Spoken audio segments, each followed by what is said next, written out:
Live 2 doors down from Robb Elementary. I was there the day of the shooting. So thank you for changing exactly what I was going to say, Mr. Mayor, because you said we don't have the power to fire him. Let me give you a simple out. You can remove him because he's going to vacate his seat. So your agenda number 6 is a decision on whether or not to give him a leave of absence. Why the hell would you?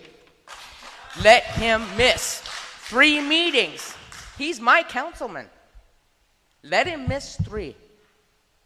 Don't waste any more time on him. I know you probably all have a relationship with him. I don't know him. He's my councilman. I'm sitting in a district right now that no councilman has come to my door to say, hey, how you doing?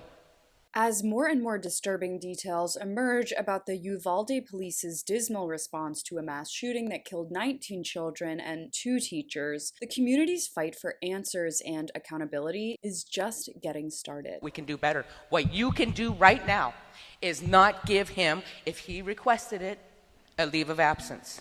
Don't give him an out. We don't want him. We want him out. So this video shows Uvalde resident Kim Hammond, who lives just 2 doors down from Robb Elementary School. And here she is using a legal loophole she found to remove her council member, Pete Arredondo, from office. We wanted to do a recall petition, right? We had so much enthusiasm in it right away. 162 votes, we need 25%, right? But we can't because he hasn't been in his seat for 8 months. That's BS.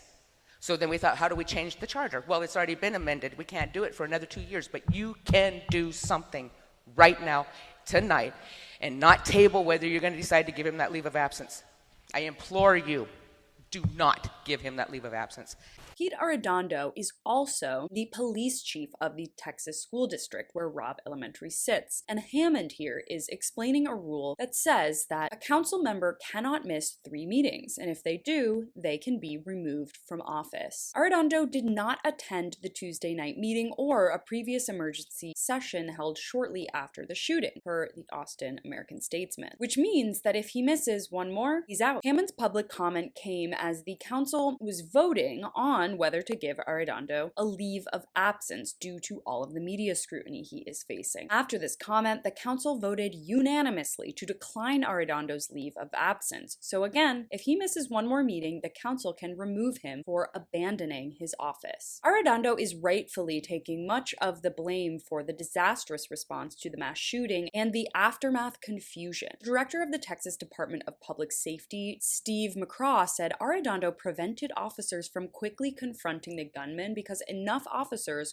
were on the scene 3 minutes after the gunman entered the building to have stopped him. And he's not the only one angry with the police chief. The mayor of Uvalde lashed out at the police department for covering up details and constantly changing their story. McCraw, who again is with the Texas DPS, said that, quote, there is compelling evidence that the law enforcement response to the attack at Robb Elementary was an abject failure and antithetical to everything we've learned over the last 2 decades since the Columbine massacre. Arredondo told the Texas Tribune that officers had found the classroom doors were locked and reinforced with a steel jam, hindering any potential response or rescue. Efforts were made to locate a key to unlock the door, Arredondo said. However, McCraw responded upon seeing video evidence that showed no one ever put their hand on the door handle to check whether it was locked. Arredondo's response to the doors being locked was a complete fabrication and an abdication of his responsibility to tell us the truth of what happened. This video is why we need to show up in our communities. Kim Hammond and the hundreds of other community members will be the reason any truth and justice come out of this situation. Her courage is proof that it's the people who hold the powerful to account. This story is not fading into the background because of average civilians like this who have not stopped showing up to demand answers from the people who failed them. And in the midst of tragedy, this show of force is nothing short of a heroic inspiration. Thanks so much for watching. You can follow me on all platforms at Caro Johnson 917.